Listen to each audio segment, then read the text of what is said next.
ሰላም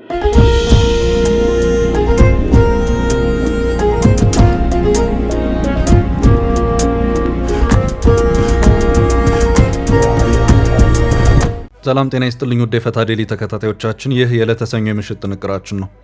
ለእናንተ አዳዲስ መረጃዎች ይሰጣሉ ያልናቸውን ሀገራዊና ዓለም አቀፋዊ ዕለታዊ መረጃዎችን አሰባስበን በማጠናቀር ተገኝተናል። ቆይታችሁን ከእኛ ጋር እንድታደርጉ የቅድሚያ አክብሮታዊ ግብዣችን ነው።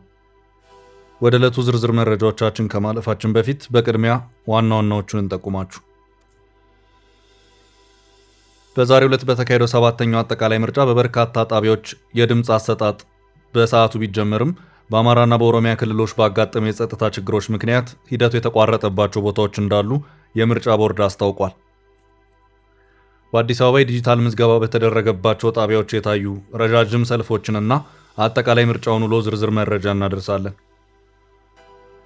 በወልቂጤ ምርጫ ክልል በድምፅ አሰጣጥ ሂደት ላይ የዕድሜ ገደብንና ከአንድ በላይ ምርጫ ካርድ መያዝን በተመለከተ በፓርቲ ታዛቢዎችና በጣቢያ ኃላፊዎች መካከል የተለያየ መረጃ ተሰጥቷል። በምርጫ ጣቢያዎቹ ስላለው ተጨባጭ ሁኔታና ስለ እጩ ፓርቲዎች ፉክክር የምናደርሳችሁ መረጃ ይኖራል። በተጨማሪ በዛሬው ዕለት 7ኛው ሀገራዊ ምርጫ ተካሂዷል። ታሪካዊ ጠላቶች ሲሉ በስም ያልጠቀሷቸውን ኃይሎች በኢትዮጵያ ውስጥ ዴሞክራሲያዊ ምርጫ ማካሄድ እንደማይቻል እምነት እንድንይዝ ሙከራ አድርገዋል ሲሉ ጠቅላይ ሚኒስትር አብይ አህመድ ክሳቸውን አሰምተዋል። የኦሮሚያ ክልል ርዕሰ መስተዳደርም ኢትዮጵያን ለማፍረስ የሚፈልጉ ኃይሎች ህዝቡ እንዳይመዘገብ እንደዚሁም ድምፁን እንዳይሰጥ ለማድረግ ብዙ ተረባርበዋል ሲሉ የተናገሩ መሆኑን ከተያዙት መረጃዎች መካከል ነው። የግብጽ መንግስታዊ ሚዲያ የሆነው አህራም ኦንላይን በኢትዮጵያ ስለተካሄደው 7ኛው አጠቃላይ ምርጫ ሰፊ ዘገባና ትንተና አውጥቷል። በምርጫው ዕለት ስለነበረው ሂደትና ለገዢ የብልጽግና ፓርቲ ስለተሰጠው ሰፊ የድል ቅድመ ግምት ዝርዝር መረጃ ይዘን ቀርበናል። የምስራቅ አፍሪካ ሀገራት የድሮን መታጠቅ ፍጥነት እያነጋገረ ነው። ከሰሞኑ የወጣ ሪፖርት በድሮን አቅም ከአህጉሩ ማን እየመራ እንደሆነ መረጃ አውጥቷል። ኢትዮጵያ ከደረጃዋ ሸርተት ማለቷንና አዲስ ሀገር በድሮን ግዢ ፍጥነት እያስገረመች መሆኑን ሪፖርቱ አመልክቷል። ሚሊተሪ አፍሪካ ያሰናዳው ዓመት ወታደራዊ ድሮን አቅም ንጽጽር ደረጃ ኢትዮጵያን 5ኛ ደረጃ ላይ አስቀምጧታል። ሪፖርቱን የምንመለከት ይሆናል። በኬንያ አዲስ ተቃውሞ ተቀስቅሷል። ከኢቦላ ወረርሽኝ ጋር የተያያዘ ተቃውሞ ነው። ጉዳዩ አወዛጋቢ ነው። አሜሪካ በኢራን ላይ ዳግም ጥቃት ሰንዝራለች ስለመባሉም የምናደርሳችሁ መረጃ አለ። እስከ ጥንቅራችን ፍጻሜ አብራችሁን ቆዩ። የምንለቃቸው ዕለታዊ ትኩስ ዜናዎች እንዲደርሷችሁ ላይክ፣ ሼር፣ ሰብስክራይብ ማድረግ እንዳትረሱ።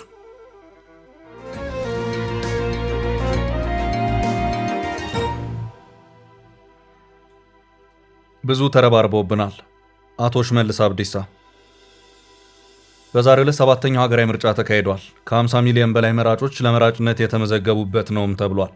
ከጠቅላላው በ10 ሚሊዮን የሚቆጠር መራጭ ውስጥ ምን ያህሉ ድምፁን እንደሰጠ በብሔራዊ ምርጫ ቦርድ በኩል ተጠናቆ የወጣ አሃዛዊ መረጃ የለም።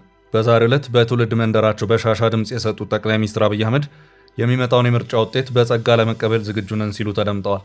ጠቅላይ ሚኒስትሩ በዚሁ አጠር ያለ ቃለ ምልልሳቸው ታሪካዊ ጠላቶች ሲሉ በስም ያልጠቀሷቸውን ኃይሎች በኢትዮጵያ ውስጥ ዴሞክራሲያዊ ምርጫ ማካሄድ እንደማይቻል እምነት እንድንይዝ ሙከራ አድርገዋል ሲሉም ተናግረዋል። የኦሮሚያ ክልላዊ መንግስት ርዕሰ መስተዳደር አቶ ሽመልስ አብዲሳም በምርጫ ጣቢያ ላይ ተገኝተው ድምፃቸውን ሲሰጡ ለጋዜጠኞች ማብራሪያ ሰጥተዋል። እሳቸውም ከጠቅላይ ሚኒስትር አብይ አህመድ ጋር ተመሳሳይነት ያለው ማብራሪያ ሰጥተዋል።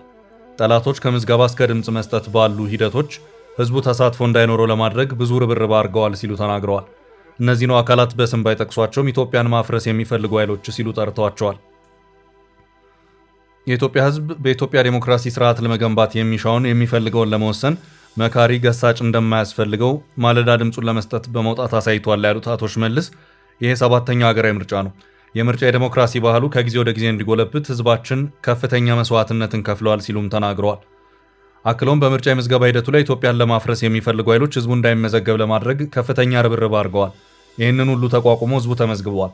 ከዚህ ባለፈም በዛሬው ዕለት ህዝቡ ወጥቶ እንዳይመርጥ ጠላት ያላደረገው ነገር የለም። ህዝቡ ይህንን ሁሉ ተቋቁሞ እየመረጠ ነው። በዚህም ህዝቡ ለዴሞክራሲ ባህል ግንባታ ያለውን ቁርጠኝነትም አሳይቷል። የኢትዮጵያ መጻኢ ዕድል አስቸጋሪ እንደሆነና ለዚህም አስፈላጊውን መስዋዕትነት እየከፈለ እንደሆነም ጭምር ያሳየበት ምርጫ ነው ሲሉም አቶ ሽመልስ በዚሁ በዛሬው ዕለት በሰጡት ቃለ ምልልሳቸው ተናግረዋል።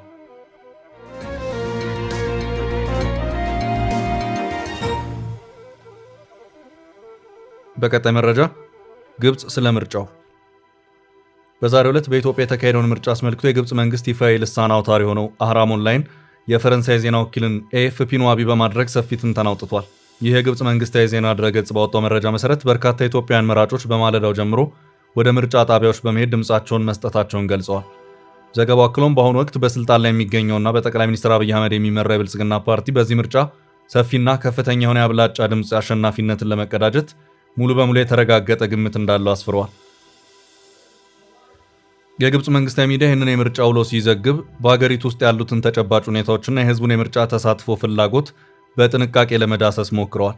ዘገባው የምርጫውን አጠቃላይ ድባብና የዕለቱን ውሎ የሚገልጽ የምስል ማስረጃዎችን ጭምር ያካተተ ሲሆን መራጮች በሰላማዊ መንገድ ስርዓቱን ጠብቀው ድምፅ እየሰጡ መሆኑን ያሳያል። ይህ ዘገባ በኢትዮጵያ ወደፊት የፖለቲካና የልማት ጉዞ ላይ ሊኖር የሚችለውን አቅጣጫ ለመፈተሽ የሞከረ ሲሆን ለብልጽግና ፓርቲ የተሰጠ የአሸናፊነት ግምትም የውጭ ታዛቢዎችና ተንታኞች ከምርጫው በፊት የነበራቸውን ግምት ያሳያል። የግብፅ መንግስታዊ ሚዲያ ይህንን የምርጫ ሂደት ትኩረት ሰጥቶ መዘገቡ በአባይ ተፋሰስ ሀገራት መካከል ያለውን የፖለቲካና የስትራቴጂካዊ ኃይል ሚዛን እንቅስቃሴ በቅርበት የመከታተል ፍላጎት አመላካች ነው።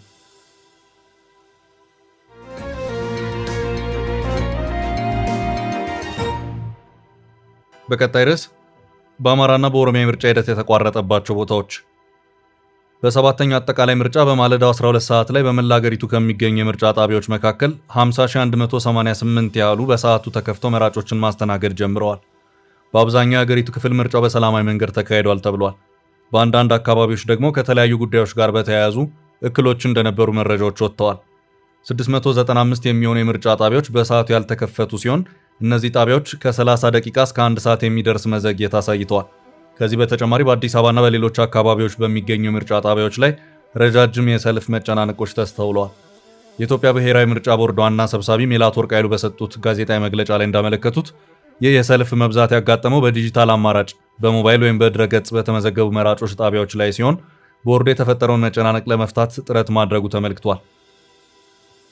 በሌላ በኩል በተወሰኑ የሀገሪቱ ክፍሎች ያጋጠሙ የጸጥታ ችግሮች በምርጫው ሂደት ላይ መስተጓጎል ፈጥረዋል።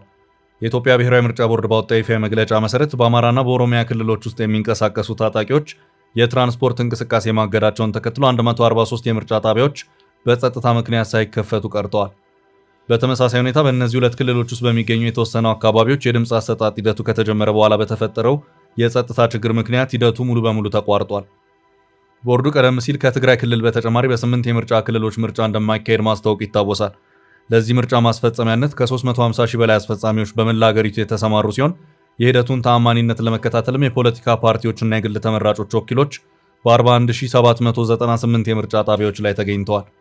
እንዲሁም ገለልተኛ ታዛቢዎች በ39727 ጣቢያዎች ላይ በመገኘት ሂደቱን ታዝበዋል። ይሁን እንጂ ሂደቱ ሙሉ በሙሉ ያለምንም ችግር አልተጠናቀቀም።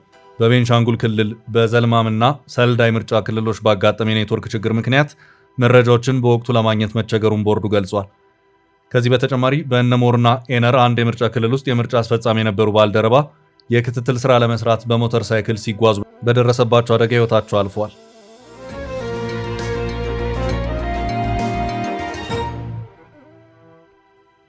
በቀጣይ መረጃ የምርጫ ታዛቢዎች ቅሬታ።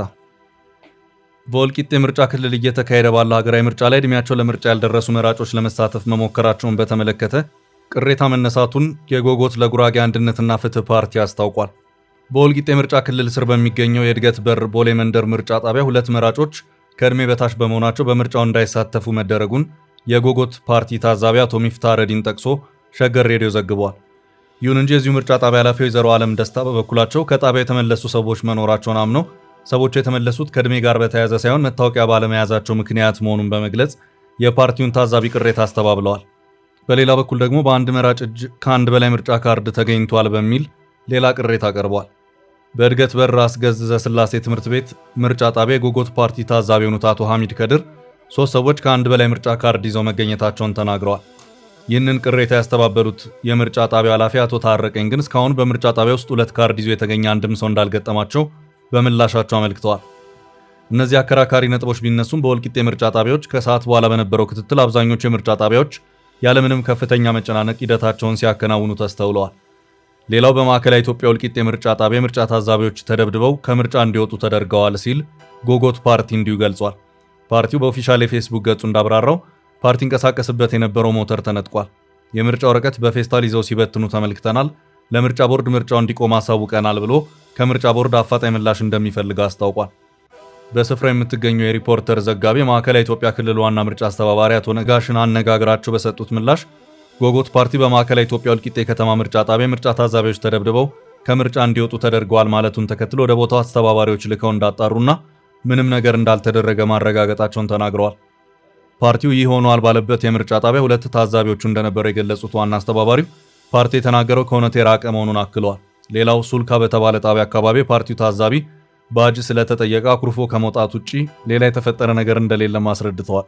በዚህ በወልቂጤ የምርጫ ክልል ለህዝብ ተወካዮች ምክር ቤትና ለክልል ምክር ቤት መቀመጫዎች ጠንካራ የፖለቲካ ፓርቲዎች ፉክክር መደረጉ በዘገባው ተመልክቷል። ለህዝብ ተወካዮች ምክር ቤት 7 ፓርቲዎች እየተወዳደሩ ሲሆን እነሱም ጎጎት ለጉራጌ አንድነትና ፍትህ፣ ኢዜማ፣ የወሎ ህዝቦች ዴሞክራሲያዊ ፓርቲ፣ ብልጽግና፣ ትብብር ለኢትዮጵያና የወለኔ ህዝቦች ዴሞክራሲያዊ ፓርቲዎች ናቸው። በተጨማሪም ለክልል ምክር ቤት ውድድር 5 ፓርቲዎች ተሳትፎ እያደረጉ መሆኑ ታውቋል።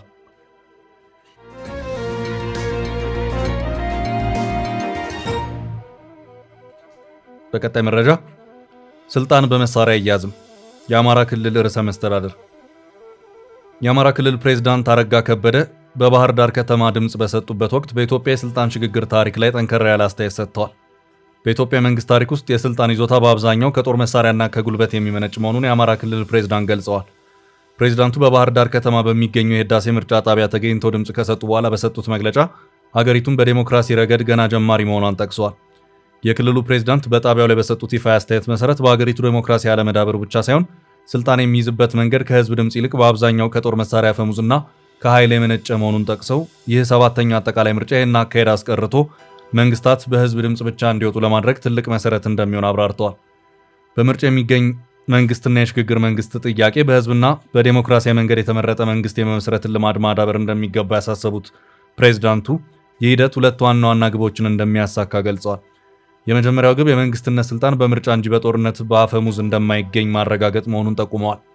ሁለተኛው ነጥብ ደግሞ በአሁኑ ወቅት በሀገር ውስጥም ሆነ በውጭ ሀገር ሆነው በኢትዮጵያ የሽግግር መንግስት እንዲመሰረት የሚፈልጉ አካላት መኖራቸውን ያነሱት ፕሬዝዳንቱ ሀገሪቱ በዚህ አይነት ጊዜያዊ የሽግግር ሂደት ውስጥ የምታልፍ ከሆነ ኢትዮጵያ የጸና መንግስትና ስርዓት አይኖራትም ሲሉ አስጠንቅቀዋል። የአማራ ክልል ፕሬዝዳንት አረጋ ከበደ የሽግግር መንግስት ጥያቄዎችን በመቃወም አሁን እየተካሄደ ያለው ምርጫ የጸና ስርዓት ለመገንባት ብቸኛው አማራጭ መሆኑን በጽኑ አሳስበዋል። በክልሉ ያለው የጸጥታ ሁኔታና ምርጫው የፕሬዝዳንቱ አስተያየት የተደመጠው በአማራ ክልል ውስጥ በትጥቅ የታገዙ ግጭቶች መቀጠላቸው በሚዘገብበትና በጸጥታ ስጋት ምክንያት በ8 የምርጫ ክልሎች ምርጫ በማይካሄድበት ወቅት ላይ ነው።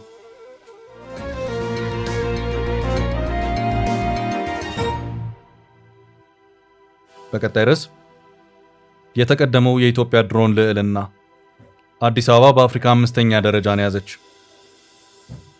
የአፍሪካ ሰማይ እጅግ ፈጣን የወታደራዊ ቴክኖሎጂ ፉክክርና ሽግግር የነገሰበት ሆኗል። ሀገራት ሰማያቸውን ለመጠበቅ ዋጋቸው የማይቀመሱ ጀቶችን መያዝ ቀርቶ አሁን ጥበቃው በቀላል ድሮኖች ተተክቷል።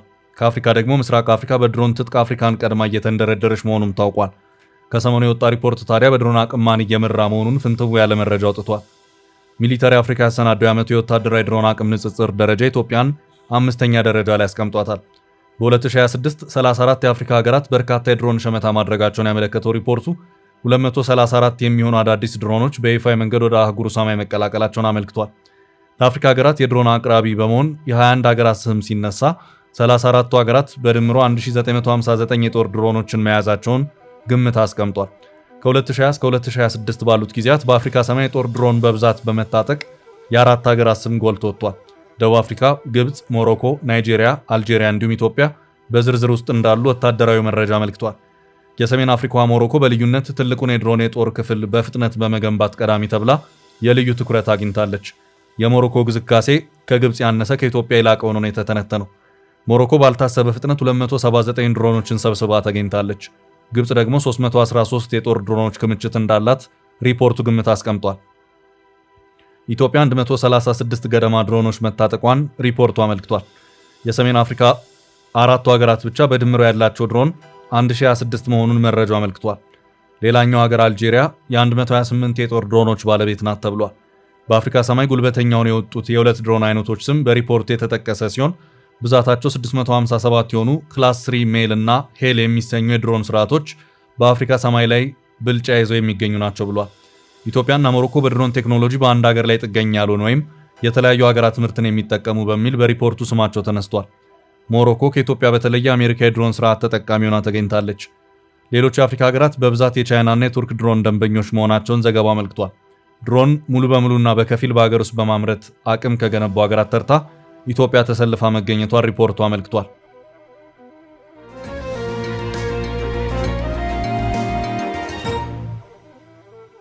በቀጣይ መረጃ ሶማሊያ ዋሽንግተን ላይ ያሰማችው ቁጣ። የኢትዮጵያ ጎረቤት ሶማሊያና ዋሽንግተን ከሰሞኑ መቃቃር ውስጥ ገብተዋል። አሜሪካ በሶማሊያ ፌዴራል መንግስትና በክልል አስተዳደሮች መካከል ጣልቃ ለመግባት መሞከሯ ቪላ ሶማሊያን ያስኮረፈ ጉዳይ ሆኗል። የፕሬዝዳንት ሐሰን ሼክ የቅርብ አማካሪ በማህበራዊ ሚዲያ በጉዳዩ ላይ ያላቸውን ብስጭት በቁጣና በስድብ ዋሽንግተን ላይ መግለጻቸውን ተከትሎ ሁለቱ ሀገራት የዲፕሎማሲ መልእክቶችን መለዋወጣቸው ነው የተነገረው። አሜሪካን ሰደበ የተባለው የፕሬዝዳንቱ አማካሪ ጽሑፍ በሰዓታት ውስጥ እንዲጠፋም ተደርጓል። የፕሬዝዳንቱ አማካሪ አሜሪካን ድጋፍ አድንቀው ሆኖም ትብብርና አጋርነት በመከባበር ላይ የተመሰረተ መሆን እንዳለበት አሳስቦ ነበር። አማካሪው በውስጥ ጉዳይ ልዕልናችን ይከበር ያሉ ሲሆን ታሪክን በማንሳት ድሮም አሜሪካ በሶማሊያ ላይ ከፋፋይና የመገነጣጠል ዝንባሌ ያላት ሀገር ናት ሲሉ መጻፋቸው ከአሜሪካ በኩል የዲፕሎማቲክ ምላሽ ያሰጠ መሆኑ ተነግሯል። ይህን ተከትሎም አወዛጋቢው መልእክት እንዲነሳ ተደርጓል። አማካሪው ሶማሊያ በቀጠናው ሰላምና መረጋጋት ላይ ያላት ሚና ይናቃል ሲሉ የተቆጩ ሲሆን ይህ የተሳሳተ አተያይና ዝንባሌ ዋሽንግተን አጥር ዘላ በውስጥ ጉዳያችን እንድትፈተፍት አድርጓታል ሲሉ በድፍረት ጽፈው ነበር። ቆፍጠን ያለው ይህ መልእክት በኋላ ላይ ተሰርዞ ረገብ ባለ አነጋገር ተቀይሮ ቀርቧል። የሶማሊያ ፕሬዝዳንት አማካሪ ያወጡት ቆፍጠን ያለ መልእክት ሌላ ድብቅ የፖለቲካ ትኩሳት በሞቃዲሾና ዋሽንግተን መሃል እንዳለ የሚያሳይ ነው ሲሉ ተንታኞች ገልጸዋል። የፕሬዝዳንት ሐሰን ሼክ መሐመድ የስልጣን ዘመን በአንድ ዓመት መራዘምና ከክልሎች ጋር የገቡበት ውዝግብ አሜሪካንም እንዳሳሰባትና የፕሬዝዳንቱ በስልጣን ላይ መቀጠል ለዋሽንግተን ያልተዋጠላት ለመሆኑ ፍንጭ ሰጥቷል ብለዋል። አሜሪካ በአዲስ ህገ መንግስት ስልጣናቸው በአንድ ዓመት እንደተራዘመ የሚናገሩትን ፕሬዝዳንት ሐሰን ሼክ መሐመድን ከተቃዋሚ ኃይሎችና ከሶማሊያ ክልላዊ መንግስት ጋር ለማደራደር ጥረት እያደረገች መሆኗ ተገልጿል። ሞቃዲሾ ይህን ጥረት እንደ ጣልቃ ገብነት መመልከቷን አሁን የተፈጠረው ውዝግብ አመልክቷል።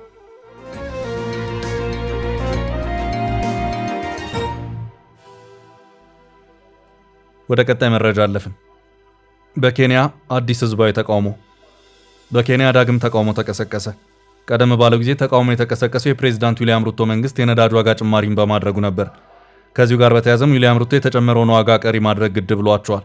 አሁን ደግሞ ሌላ አዲስ ተቃውሞ የተቀሰቀሰ መሆኑን የሚያመለክቱ ዘገባዎች በዛሬው ዕለት እየወጡ ይገኛሉ። ምክንያቱ ደግሞ የትራምፕ አስተዳደር በዴሞክራቲክ ኮንጎ በኢቦላ የተጠቁ ዜጎችን ኬንያ ተቀብላ በማቆያ ውስጥ ሕክምና እንዲሰጣቸው እንድትተባበር መጠየቁ ነው። የአሜሪካ የውጭ ጉዳይ ሚኒስትር ሰሞኑን ለፕሬዝዳንት ዶናልድ ትራምፕ ካቢኔ በሰጡት ማብራሪያቸው አሜሪካ በኢቦላ የተጠቁ ዜጎቿን በማስገባት ሌሎች አሜሪካውያንን ለበሽታው አታጋልጥም ሲሉ ተደምጠዋል። በዚያ ደረጃ ለአሜሪካውያን የተጠነቀቀው የትራምፕ አስተዳደር በበሽታ የተጠቁትን ዜጎቻችንን በኬንያ መቆያ ማዕከል ተገምቶላቸው በዚያ የቆዩ ማለቱ በርካታ ኬንያውያንን ክፉኛ አስቆጥቷል። የዊሊያም ሩቶ መንግስት እሺ እነዚህኑ ታማሚዎች በኬንያ ምድር አስተናግዳለሁ በማለት ይሁንታውን ከገለጸ በኋላ የኬንያ ከፍተኛ ፍርድ ቤት የመንግስትን ውሳኔ ውድቅ በማድረግ ጊዜያዊ እግድን የጣለ መሆኑ የሚታወስ ነው። በዚህ መሃል ደግሞ በርካታ ኬንያውያን በዛሬው ዕለት አደባባይ በመውጣት የዊሊያም ሩቶ መንግስትን አካሄድ አጥብቀው ተቃውመዋል።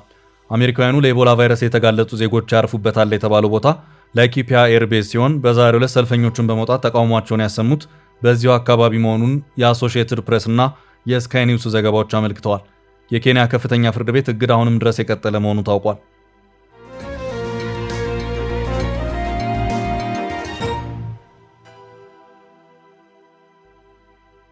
በቀጣይ ርዕስ አሜሪካ በኢራን ላይ አዲስ ጥቃት ሰነዘረች። አሜሪካ ኢራንን ራዳር አጠቃው ስትል አስታውቃለች። ሁለቱ ሀገራት ወደ ሰላም ድርድር ይመጣሉ የሚሉ ዘገባዎች ተደጋግመው እየወጡ ባሉበት አንዱ ሌላኛውን ማጥቃት ጀምሯል። አሜሪካ ጥቃቶችን እየሰነዘረች የተኩስ አቁም አልፈረሰም፣ የምፈጽማቸውም ጥቃቶች ኢራን ከምታደርጋቸው ወታደራዊ እንቅስቃሴዎችና ትንኮሳዎች ጋር በተያያዘ ራሴን ለመከላከል ነው እያለች ትገኛለች። አሜሪካ በዓለም አቀፍ የባህር ክልል ላይ የሚገኝን ድሮኔን ኢራን መታጥላለች በማለት ከሳለች። ለዚህም የሚሆን አጸፋዊ ምላሽ እርምጃ ወስዳለሁ ማለቷን የቢቢሲ ዘገባ አመላክቷል። የኢራን እስላማዊ አብዮታዊ ዘብ በአሜሪካ ወታደራዊ ተቋማት ላይ ጥቃትን የሰነዘረው በደረሰበት ጥቃት ምላሽ መሆኑን አመላክቷል። ሁለቱ ሀገራት በዚህ መልኩ አንዱ ሌላውን በመክሰስ መተኳኮስ ይገኛሉ። የድርድር ጉዳይ ዛሬም ድረስ አንዳች ውጤት ሊገኝበት አልቻለም። ውድ ቤተሰቦቻችን ለዛሬ ያዝንላችሁን ርዕሰ ጉዳዮች እዚህ ላይ ቋጨን። ላይክ፣ ሼር እና ኮሜንት በማድረግ ለቻናላችን ድጋፋችሁን መግለጽ እንዳትዘነጉ እያልን ከሌሎች መረጃዎች ጋር ደግመን እስክንገናኝ ቸር ያሰማን ስንል